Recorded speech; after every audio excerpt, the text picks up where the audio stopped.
లక్షలాది మందికి మన తెలుగు మ్యాట్రిమోనీ ద్వారా వివాహాలు జరిగాయి. తెలుగు వారి number 1 choice Telugu matrimony.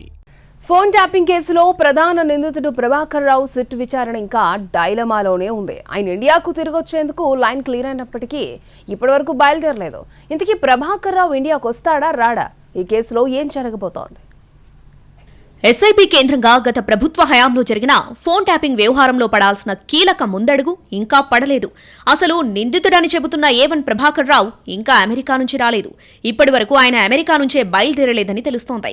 One time visa process ఇంకా స్టార్ట్ కాలేదని సమాచారం. అయితే కావాలనే ప్రభాకర్ రావును ఇండియాకు రానియకుండా చూస్తున్నారనే అభిప్రాయం వ్యక్తమవుతుంది. ఆయన్ని విచారిస్తే ఫోన్ ట్యాపింగ్ లో కీలక అంశాలు వెలుగులోకొస్తాయని, అందుకోసమే అడ్డుపడుతున్నారనే అనుమానాలు వ్యక్తమవుతున్నాయి. సుప్రీంకోర్టు ఆదేశాలు జారీ చేసినప్పటి నుండి ఇప్పటి వరకు ఇంకా ప్రభాకర్ రావు ఇండియాకు తిరిగి రాకపోవడంతో ఉత్కంఠ నెలకొంది. కేసు నమోదైనప్పటి నుంచే ప్రభాకర్ రావు క్యాన్సర్ చికిత్స పేరుతో విదేశాలకు వెళ్లిపోయాడు. ఆయన్ని ఇండియాకు తీసుకొచ్చేందుకు ప్రయత్నం చేశాడు. కానీ అవేవీ కుదరకపోవడంతో ప్రభాకర్ రావు పాస్పోర్ట్ రద్దు చేశారు. దీనిపై ఆయన సుప్రీంకోర్టును ఆశ్రయించారు. ఆ పిటిషన్పై సుప్రీంకోర్టు ఆదేశాలు జారీ చేసింది. ప్రభాకర్ రావు ఇండియాకు తిరిగొచ్చేందుకు ఏర్పాట్లు చేయాలని ఆదేశాలు జారీ చేసింది. అమెరికా నుండి భారత్కు రావడానికి అవసరమైన పాస్పోర్ట్ లేదా ప్రయాణ అనుమతి పత్రాన్ని అందించాలని ఆదేశాలు జారీ చేసింది.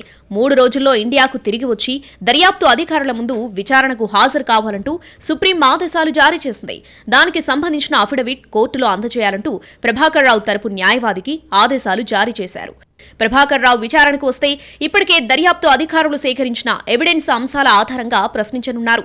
ఇప్పటి వరకు అరెస్టైన వారంతా కూడా ప్రభాకర్ రావు చెబితేనే తాము చేశామని చెప్పడంతో ఆయన చుట్టూ ప్రశ్నలల్లారు. ఎవరు ఆదేశాలు జారీ చేశారు, ఆ సమాచారం ఎవరికిచ్చారు, ఇలా అన్ని విషయాలు ప్రభాకర్ రావు ద్వారా బయటకొచ్చే ఆస్కారం ఉంది.